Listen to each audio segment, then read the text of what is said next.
So, I want you to just imagine for a second a multi-million-dollar building. Okay, I'm picturing it. Right, so massive domes, really intricate stonework, thousands of people inside in this, like, absolute hushed reverence. Yeah, this kind of place where the acoustics are just perfectly engineered. Exactly. Engineered so that every whispered prayer sounds incredibly profound. I mean, it looks, by every conceivable human metric, completely sacred. It definitely feels that way.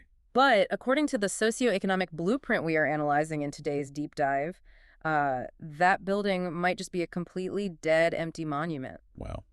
Dead in what sense? In the sense that it might be entirely devoid of anything actually resembling the divine. Well, that is a deeply jarring realization. Hmm. Because, we are so heavily conditioned to associate the divine with specific geographic coordinates. Right, like a pin on a map. Exactly. Okay. With architecture.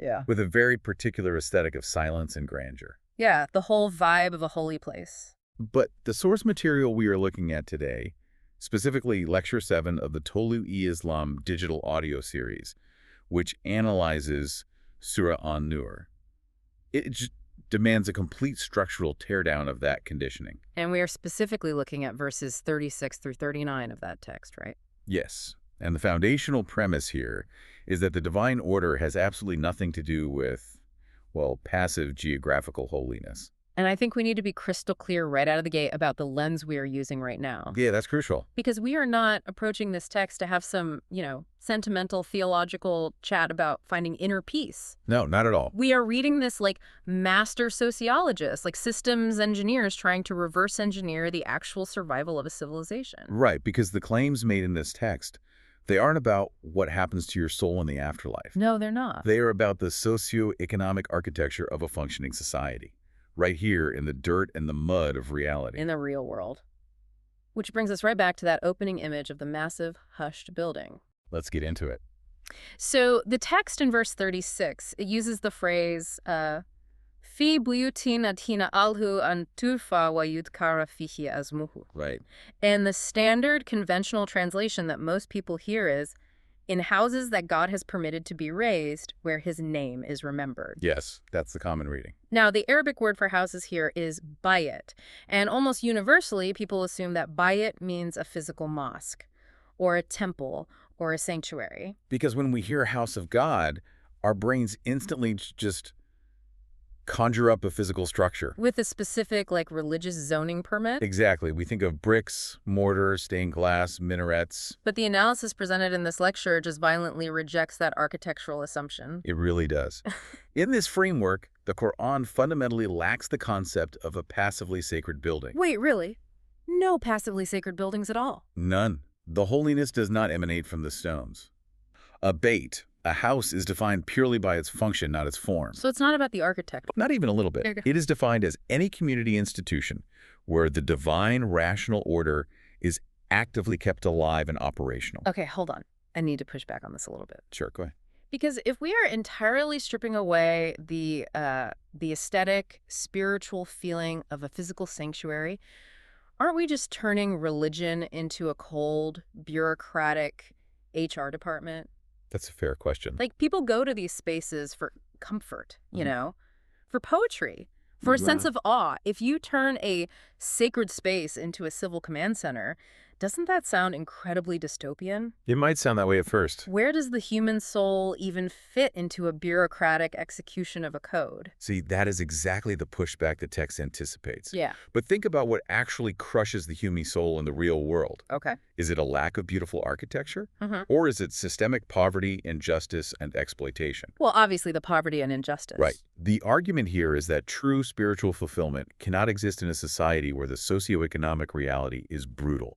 If you have a society where wealth is hoarded by a tiny elite and the masses are starving, going into a beautiful, quiet building to feel awe is just escapism. It's an anesthetic. Exactly. It numbs you to the reality outside the doors. So you're saying the awe is fake if the society itself is failing? That's precisely the point. The text argues that the highest form of reverence is not building a monument. It is building an equitable society. So the building is just a tool? Yes. Therefore, a bait is not a place you go to escape the world. It's the operational headquarters for fixing it. Wow. Okay, that shifts things. Think of a hospital. A hospital isn't defined by its architecture, right? Right. If you have a massive building with beautiful lobbies and state-of-the-art surgical suites, But there are no doctors inside. exactly, no doctors and no patients are being healed. Yeah. It literally ceases to be a hospital. It's just a really strange, expensive building. The identity of the hospital is tied entirely to the function of healing. So if a community center is, say, distributing food, ensuring neighborhood security, protecting the vulnerable based on these immutable principles of equity, Yeah. that unassuming, maybe even ugly concrete building is more of a bait than a billion-dollar cathedral where people just sit in silence. Under this sociological framework, unequivocally, yes. That's wild. The concrete building is operational. The cathedral is a dead monument. The divine order is a code of conduct. Right. It encompasses economic justice, human dignity, the protection of life and property. A house is simply the server where that code is running. I love that analogy, the server running the code. Yeah, and if the code isn't running, the server is just a piece of metal. That drastically changes how we view the people operating inside these spaces. Right. Because if the house is a command center for socioeconomic justice, well, who are the people running it? Which brings us perfectly to verse 37. Right. The text describes these individuals, Rijalun la tulim tijaratun wala bayun, which translates to men who neither trade nor commerce distracts. Now, I have heard this verse used my entire life to justify a kind of monastic asceticism. Oh, absolutely. It's a very common interpretation. The idea that truly pious people view the world of business, money, and commerce as inherently dirty. Like it's something to be avoided. Right, and their piety is proven by their willingness to abandon their shops to go perform rituals. It is an incredibly pervasive interpretation, and it is one that this lecture dismantles piece by piece. How so? Well, the traditional view insists on a dichotomy. There is the worldly sphere of commerce, which is seen as a necessary evil. Yeah. And then there's the spiritual sphere of the mosque, which is pure. But look at the precise wording of the source text. La tulihim. Which means does not distract them. Exactly. The text does not say they abandon their business. It says the commerce itself does not become a distraction from their accountability to the overarching social code. But wait, doesn't placing commerce right next to the divine risk corrupting the divine? Why would you say that? Well, we know what human nature is like, right? The moment money is involved, the moment profit margins and supply chains and shareholder returns are on the table, ethics usually go right out the window. They often do, yes. So isn't it just safer to keep the ledger and the prayer mat in entirely separate rooms? Safer for who, though?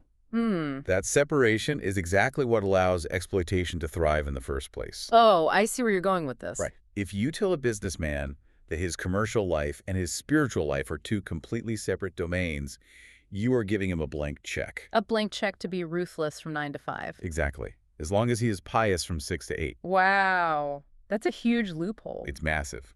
And this text argues the exact opposite. The point is not asceticism. You aren't fleeing the marketplace to remain pure. So what is the point? Integration. You must take the divine order into the absolute center of the marketplace. So if you're an accountant or an executive listening to this right now, the traditional view says you do your spreadsheets, you run your board meetings, and then you go home, disconnect, and be religious. Right.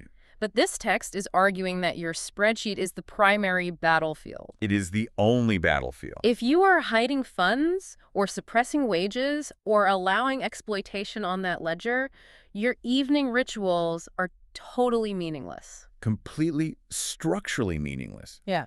These individuals described in the verse are actively running businesses. They're doing commerce. They are engaging in international trade. But they do so while remaining entirely accountable to the divine order. Right. And this leads directly to the text's redefinition of two crucial concepts mentioned in that exact same verse: establishing salah and giving zakah. Let's contextualize zakah for a moment, because I feel like the common understanding is just, charity. Yeah, dropping some spare change in a donation box. Right, just a nice thing to do. Calling zakah charity is a massive reduction of the concept as it's presented in this analysis. How does the text define it? Well, charity implies a voluntary, often emotionally driven act, right? Where the wealthy person retains the power dynamic. They give when they feel benevolent. Exactly. But zakah in this structural framework is a systemic, mandatory wealth circulation mechanism. A mechanism. It acts like a cardiovascular system for society. Oh, I like that. Just as blood has to circulate to every single extremity of the body, for the organism to survive, wealth must circulate to every member of society. And if it doesn't? If blood pools in one organ, that's a hemorrhage. It's biologically fatal. If wealth pools at the top, it's sociologically fatal. So the people in this verse aren't distracted by commerce because their commerce is actively feeding this circulatory system. Yes. They're generating wealth, but they are ensuring the Zaka mechanism prevents that wealth from becoming stagnant or exploitative. You've got it perfectly. And keeping that complex socioeconomic machine running it requires immense focus. Which brings us to Dick. Right. And here is where the text offers just a scathing critique of what we might call actionless salvation. Actionless salvation. The lecture explicitly calls out the psychological trap of the rosary, the tasbih. Okay. The idea that you can achieve actual, tangible change in the world or fulfill your duty to the divine order by sitting in a corner and repeating a specific phrase 3,000 times. The illusion that verbal repetition is somehow equivalent to structural action. Exactly. It's a liturgical act completely divorced from systemic reality. Right. In this framework, Dick remembrance is not a physical, repetitive motion of the lips. What is it then? It is a permanent cognitive orientation. A cognitive orientation. It is the mental discipline of keeping the social code as the operating system for all of your daily activities. So you aren't remembering the divine by chanting in the dark? No. You are remembering the divine order by ensuring the contract you are about to sign doesn't exploit a legal loophole to crush a smaller competitor. Oh, wow. It's the difference between memorizing the driver's manual and actually driving the car safely on a busy highway. That's a fantastic way to look at it. Because repeating the rules of the road in your living room doesn't make you a good driver. Not at all. The remembrance has to happen while you are behind the wheel, making split-second decisions at 60 miles an hour. That is exactly the point. The work doesn't stop for the devotion. The work is the devotion, provided it remains strictly bound by that ethical code. Okay, but this raises a massive logistical and, honestly, a political question. Let's hear it. If individuals are supposed to be integrating this code into the marketplace, someone still has to enforce the rules, right? Yes. Who gets to decide what equitable actually means in real time? Because if human history proves anything, it's that we are incredibly good at legislating our own greed. We really are. We can justify absolutely anything if we are the ones writing the rulebook. And this right here is the point of the entire text. We are moving from how the individual operates within the system to how the system itself is governed. The macro level. The question of sovereignty. The lecture makes a very bold, highly controversial move here by completely redefining the traditional concept of kufr. Now, kufr is a heavy, emotionally charged word. Very much so. Traditionally, it translates simply as disbelief or rejection in a theological sense. It usually means refusing to believe in a specific religious dogma or just denying the existence of God. But the author applies a strict sociological lens here. How so? The text equates kufr to a purely secular political system where humans represent the final absolute authority. Wait, really? Yes. It Yeah. is defined as any system where human intellect claims absolute sovereignty without acknowledging any higher, unchangeable moral boundaries. So we aren't just talking about ancient kings who claim to be gods on earth. No. We are talking about modern political structures. They are talking about both.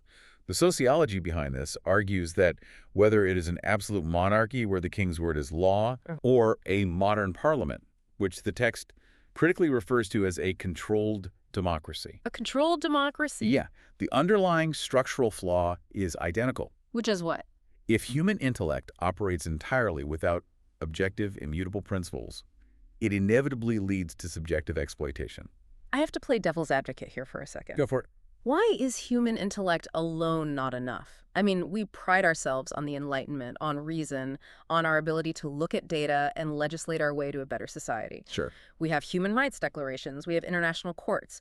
Why does the text argue that human reason is inherently insufficient to govern itself?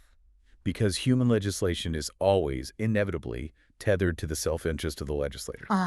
Think about it. If a parliament has absolute sovereignty, meaning there is no higher moral constitution, they are permanently bound by Silver, they can mathematically and legally justify horrors. I mean, history definitely backs that up. Exactly. Parliaments legally justified colonialism. They legally justified the transatlantic slave trade. They legally justified redlining and extreme wealth inequality. If the law is merely whatever 51% of the people, or more accurately, a powerful lobbying elite decides today, then the law has no actual anchor. It's just drifting. It is fluid, subjective, and highly prone to the shifting winds of human greed, fear, or panic. So if the boundary is flexible, the powerful will always bend it to encompass their own interests. Precisely. If human intellect is the supreme authority, then whoever has the most intellect, or the most power, or the most capital, gets to define what justice is. And historically, they always define justice in a way that protects their capital. Always. Okay, I see the danger of the boundaryless intellect, but surely the text isn't arguing that we should abandon reason entirely. Oh no, absolutely not. Because if it criticizes the purely rational, boundaryless West for being too secular, doesn't it equally criticize the purely emotional, reasonless East? Yes, it does. Because earlier you were adamant that we aren't supposed to be ascetics meditating in a cave. You are absolutely right, and the text is fiercely critical of both extremes. Okay, good. It views both as catastrophic failures of civilizational architecture. And this is where the lecture brilliantly pulls in the conceptual framework of Allama Iqbal to illustrate the point. Let's give some context on Iqbal for you listening who might not be familiar. Good idea. Allama Muhammad Iqbal was an early 20th century philosopher, poet, and politician. Right. He was highly educated in both Eastern philosophy and Western academic traditions, and he spent a lot of time analyzing the trajectories of both hemispheres. And Iqbal's critique, which this text heavily relies on, is devastating to both sides. What's his take? The analysis suggests that the West possesses intellect without divine guidance. Intellect without guidance. Yes. This manifests as hyper-rationality, incredible technological prowess, massive bureaucratic efficiency, but it is completely unmoored from permanent moral boundaries. So capitalism without a conscience. Exactly. It leads to the ability to split the atom, but having the mole vacuum to actually drop the bomb. Wow. It is the engine of reason running at 1,000,000 miles an hour with no steering wheel. So Western intellect without values is a loose cannon. What is the Eastern alternative? Well, the East possesses emotions, specifically mysticism, superstition, and an obsession with the afterlife. Okay. But they have largely abandoned intellect. They have the passion, the intense desire for the divine, the poetic devotion, but they have completely retreated from reason, from science, from the laboratory of the real world. And what does that lead to? It leads to societal paralysis. So values without intellect is basically a train with no engine. That's a great way to put it. They become a conquered people, sitting in the dust, chanting on their rosaries, debating the minutiae of medieval jurisprudence. We're waiting for a miracle. Waiting for a miraculous intervention that will never come, while the rest of the world builds microchips and space stations. That is an incredibly bleak diagnosis of the global landscape. It is. So what is the synthesis? What is the true system, the operational buyout we talked about at the very beginning? What does it actually require? It requires an absolute synthesis. It requires intellect, reason, empirical science, and technological advancement to actively operate and manage society. Right. But that massive engine of reason must be placed firmly on the tracks of permanent, objective values, the divine law. Right. You cannot govern a society on emotions and poetry, but you cannot govern it purely on cold, self-interested rationality either.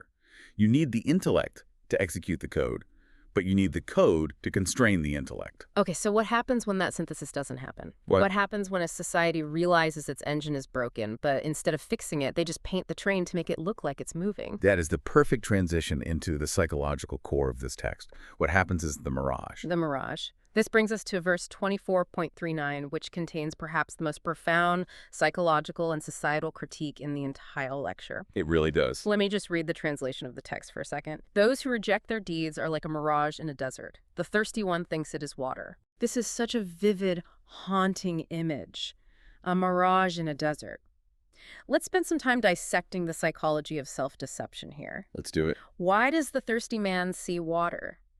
Because if we assume this man is a functioning adult, rationally, logically, he knows he is standing in the middle of a barren desert. The lecture does a phenomenal job of unpacking the biology and psychology of that exact moment. Okay, walk me through it.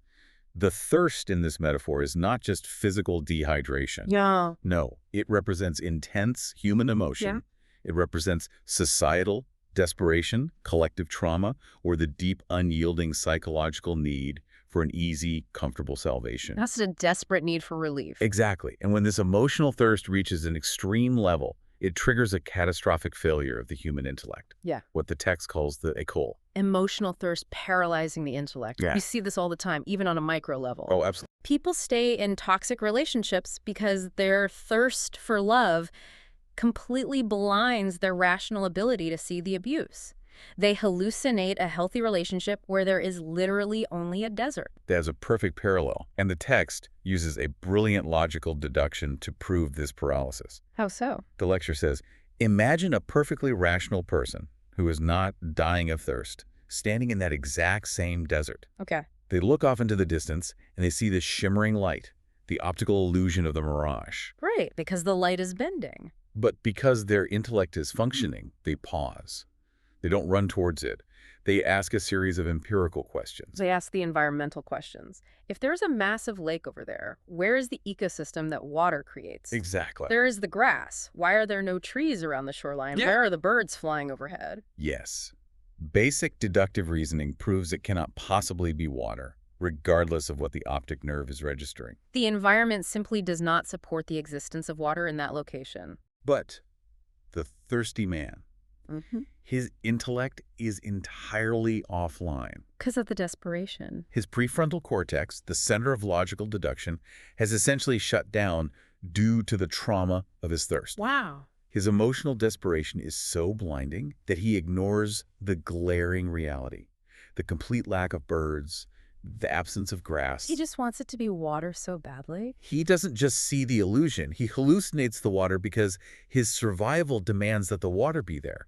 He cannot psychologically cope with the reality of the desert, so his brain creates a fiction. Okay, now let's scale this up.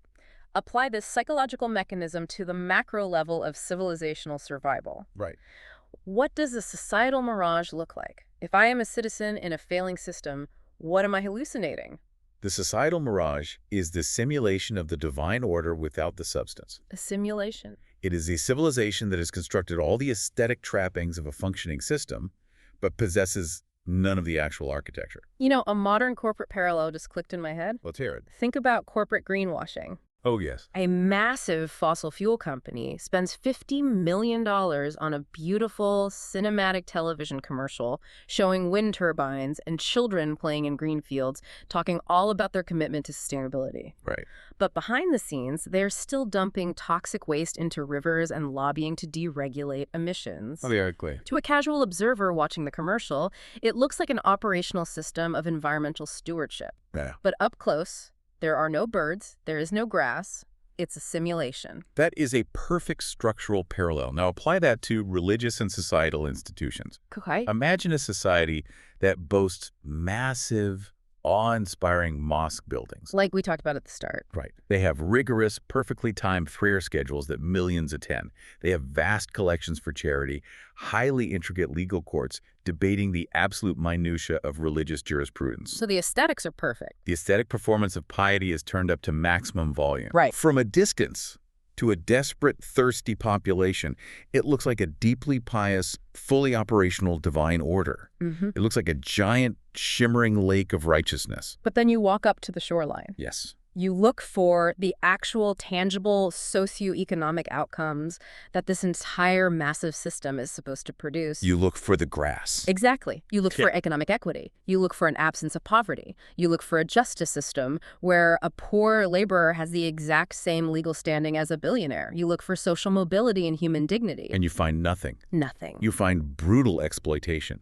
You find extreme poverty existing side by side with immense hoarded wealth. You find corruption at every level of the judiciary. You find that the very clerics preaching patience to the starving masses are living in palaces. Up close, there is no water. It is dry, burning sand. The structures are there, the rituals are there, but they are literally running a simulation. They are. And because the people inside this society are so thirsty for salvation, so desperate to believe that they are righteous and that their suffering has meaning, they absolutely refuse to use their intellect to see that the system is broken. This phenomenon is what the text refers to as ideological mystification. Ideological mystification. It acts as layers of darkness.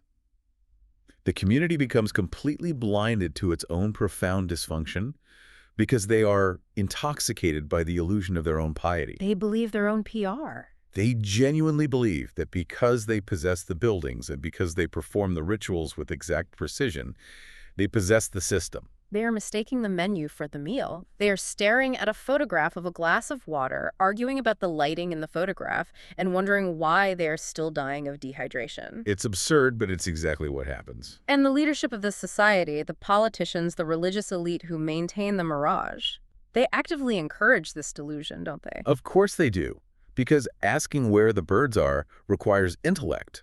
It requires empirical auditing. And the last thing corrupt leadership wants is an intellectually active population auditing the socioeconomic outcomes of the state. So they keep them drunk. They keep the population in a state of emotional intoxication. They feed them more rituals, more emotional sermons, more tearful stories of ancient saints. Just giving them more actionless salvation. Yes, to keep them running toward the shimmering sand, exhausting themselves in the desert so they never have the energy to demand real water. Man. But reality always catches up, right? You cannot drink sand forever. Biology will intervene. It always does. And the text acknowledges this brutally at the end of the verse. Verse 24.39 doesn't just leave the thirsty man running forever. No, it doesn't. It ends with a terrifying collision with reality. فَوَجَدَ اللَّهَ إِنْدَهُ فَوَفَّاهُ حِسَابَهُ, which translates to, and found God present who settled his account in full. This is a critical, devastating pivot in the lecture. How so? The Mirage runner does not find an escape. He doesn't find a magical paradise at the end of his illusion simply because his intentions were earnest. Or because his emotions were genuine. Or because he ran really hard. Sincerity does not alter reality. No. When he reaches the Mirage, he meets absolute accountability. He meets the law of requital. The law of requital. What the text calls mukafat-i amal. Yes. We are moving from the psychology of illusion to the hard, unyielding demand for tangible outcomes. And the demand for tangible outcomes in this framework is absolute. Absolute in what way? The universe, according to this text, operates strictly on the laws of cause and effect. It is a biological, physical, and systemic reality. You cannot cheat the system with ideology. To illustrate this, the source text shares this incredibly striking, earthy Punjabi anecdote. I love this story. Me too, because it perfectly captures the absolute absurdity of the Mirage society. So the story goes, these villagers, who know a bit about livestock, see an animal in the distance with a massive swollen udder. The specific word used is hawana. Right, Hawana. They look at the sheer size of it, and their brains immediately calculate a massive yield. They expect buckets and buckets of milk. They think they've hit the jackpot. Right. The visual evidence strongly suggests immense productivity. Exactly. So they get their buckets, they sit down, they begin to milk the animal, and nothing. Nothing at all. Not a single drop of milk comes out. It is completely empty. The size was an optical illusion. But it's more than just an illusion, right? It's a pathology. What do you mean? Let's look at the biology of a swollen but empty udder. It's usually mastitis. It's an infection. Oh, wow. The swelling isn't caused by milk. It's caused by inflammation, white blood cells, and disease. The tissue is bloated because it is sick, not because it is productive. Wow. That makes the metaphor so much darker. Apply that to human institutions. Think about a massive state bureaucracy or a colossal religious institution. Okay. It has tens of thousands of employees, massive budgets, sprawling campuses. It is bloated. Exactly. But when you examine its output, when you ask, how many people did this institution pull out of poverty today? How much justice did it actually dispense? The answer is zero. Just zero. The institution spends 90% of its resources simply maintaining its own existence, paying its administrators, expanding its own buildings. The swelling of the institution is an inflammatory disease. Yes. It yields zero actual nutrition for the society it claims to serve. It is a biological and systemic failure. So the people are starving for justice, for equity, for basic dignity. They look at the giant institution, the massive courts, the huge religious bodies, and think, surely there is nourishment here. And they get nothing. And this is where the lecture introduces what I consider its most rigorous, unforgiving standard. The laboratory metaphor. Yes, the laboratory test. The source insists that a true socioeconomic system operates exactly like a formula in a chemistry or physics lab. It is as objective as mathematics. 2 + 2 = 4. There are no exceptions for how pious you feel while adding the numbers. None whatsoever. If you combine 2 parts hydrogen and 1 part oxygen under the right conditions, you get water every single time. Right. It does not matter if you are chanting a spell while you do it. It doesn't matter what you believe in your heart or what clothes you are wearing. The chemical reaction is dictated by universal, immutable laws. And the text argues that social formulas are exactly the same. They are exactly the same. So if you apply a socio-economic formula to your society, even if you loudly label it divine, even if you plaster the Constitution with religious scriptures, Right. and the result is a fragmented, suffering, corrupt, impoverished society, the formula is empirically wrong. That is the inescapable conclusion of this analysis. If the laboratory result is a failure, the process was fundamentally flawed, period. You can't argue with the result. You cannot look at a suffering, fragmented society and say, well, our system is perfect because it's divine, the people are just flawed. Or we will get our true reward in the afterlife, so the suffering and poverty here don't matter. The text explicitly and aggressively rejects that excuse. The formula must be empirically correct, and the results must manifest here and now. The fruit must appear on the tree in this world. That completely strips away every excuse corrupt leadership has ever used to pacify a suffering population. It really does. For centuries, elites have told the poor, be patient with your starvation, be patient with the injustice, your reward is in heaven. Right. This text is saying no. If the system was actually divine, there would be justice and now W. It is the ultimate systemic audit. And that's exactly what settling the account in full means at the end of the Mirage verse. Accountability. Zero real, systemic effort equals zero real results. The universe strictly audits the system. You cannot bribe the law of requital with emotional devotion, grand architecture, or historical nostalgia. Which takes us plunging into the deep sea darkness of the very next verse, verse 24.4. It's a heavy transition. It is. If the mirage is what things look like from the surface, verse 40 is what is actually happening underneath. Let me read the translation. Please do. It describes the state of rejection as like darkness in a deep sea, covered by wave upon wave, above which is cloud layers of darkness, one above the other. It's a terrifying descent. It really is. And the text identifies these layers of societal collapse very clearly. Let's walk through the mechanism of how a society drowns. What is the first wave? The first wave of darkness is the loss of the functioning social code. Okay. This is the moment the Ayat we discussed earlier actually shut down. The society stops running the program of equity, justice, and the circulation of wealth. The engine of reason detaches from the tracks of permanent values. Precisely. That's wave one. Okay, so the code is lost. The Constitution is functionally dead, even if they still read it ceremonially. What happens next? Because the text says there is a second wave crashing over the first. The second wave is sectarian fragmentation. Fragmentation. And it's crucial to understand the mechanism of why this happens. It isn't random. Why does it happen? When you lose an objective, immutable standard of law, a massive power vacuum opens up. Nature abhors a vacuum. Into that void steps the subjective human ego.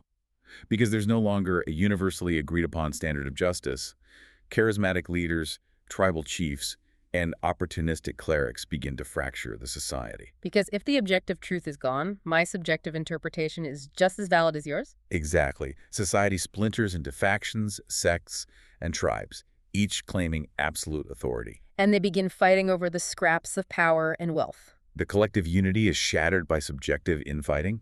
This is the second wave of darkness, societal fragmentation. And then above those crushing waves is the cloud, the third layer of darkness. The cloud is the ideological mystification we discussed earlier with the Mirage. The greenwashing. Yes. It is the grand narratives, the superstitions, the aesthetic performance of religion that makes the dysfunction invisible to the community trapped inside it. So they are in the dark, under the crushing pressure of the water, and even if they look up, the surface is blocked by a storm cloud. They have no functioning lamp, meaning no operational divine order. And because they are completely sealed off by their own ideology and arrogance, they can't even see an external reference point. They have no idea how deep they have sunk. They don't even know they are drowning. They think the crushing pressure of the water is just a test of their faith. Man, that is a suffocating diagnostic report. We are looking at a civilization in deep-sea darkness, chasing mirages in a desert, trying to squeeze milk from a diseased, empty udder. It paints a very stark picture. If I'm listening to this, I'm thinking, we are doomed. It sounds incredibly bleak, but this isn't a text of despair, right? It provides a blueprint for survival. It absolutely does. The lecture does not end in the darkness. It concludes by returning us to the very beginning. Back to verse 36. Yes. It creates a stark contrast. It returns to the Bayat, the functioning houses. It contrasts the deep-sea darkness and the dry, blinding mirage with these operational centers. Right. We live in a world heavily populated by mirages, systems that simulate justice or salvation but deliver nothing. They are everywhere. Corporate initiatives that talk about sustainability but poison the water. Political parties that campaign on protecting the working class but exclusively enrich billionaires. Religious institutions that preach charity but hoard wealth and offshore accounts. But the Bayat, these functioning command centers, are the pockets of operational Nur. Nur. Nur means light. In the suffocating darkness of the deep sea, these are the places where the lamp is actually lit and functioning. Okay. And here is the most crucial takeaway for you listening right now. Yeah. These pockets of light are almost never the largest, wealthiest, or most prestigious institutions. They don't have the highest minarets. They don't have the multi-million-dollar PR budgets. They don't. They're simply the places where the social code actually executes successfully. So small scale. Yes. They are the small communities, Mhm. the ethical businesses that refuse to exploit their workers even when it hurts their margins.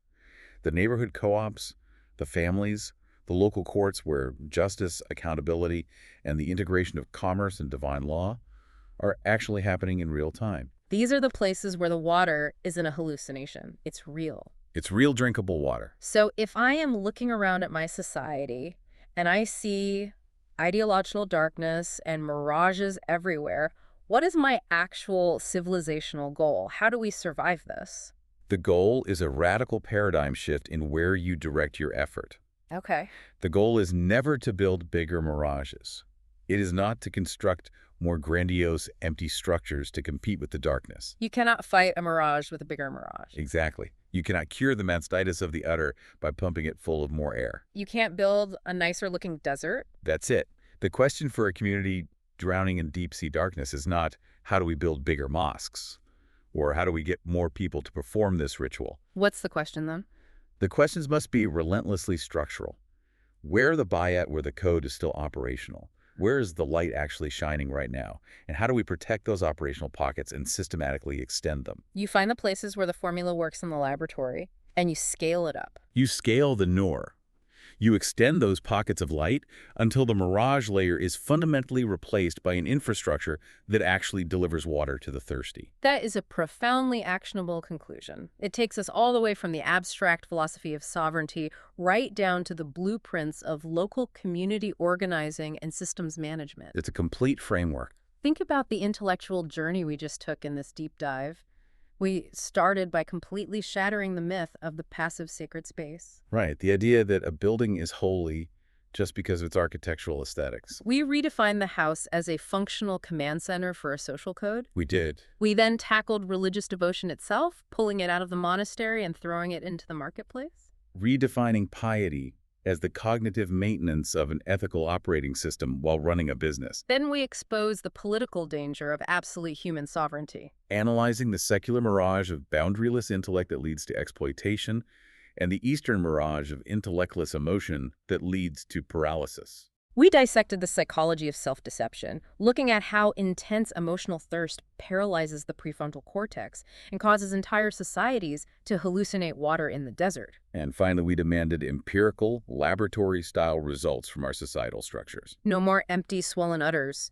No more excuses of deferred rewards in the afterlife while people starve in this one. If a system claims to be divine, it must produce equity, justice, and measurable outcomes in the here and now.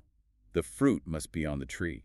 We must find the pockets of light, the functioning buy-up, and scale them up. It is a complete and total reorientation of how one evaluates the success or the catastrophic failure of a society. It truly is. So I want to address you, the listener, directly. Take this diagnostic framework and apply it to your own life, your career, and your deepest beliefs. Audit yourself. Look closely at the institutions you belong to, the companies you work for, the communities you financially support. Where are you currently relying on the simulation of doing the work rather than the work itself? Are you engaged in the aesthetic performance of goodness, or are you actually executing the code? Look out at the horizon of your own goals and ambitions. What is the mirage you've been running toward, convinced it will finally quench your thirst simply because you haven't stopped to use your intellect and ask why there are no birds in the sky above it?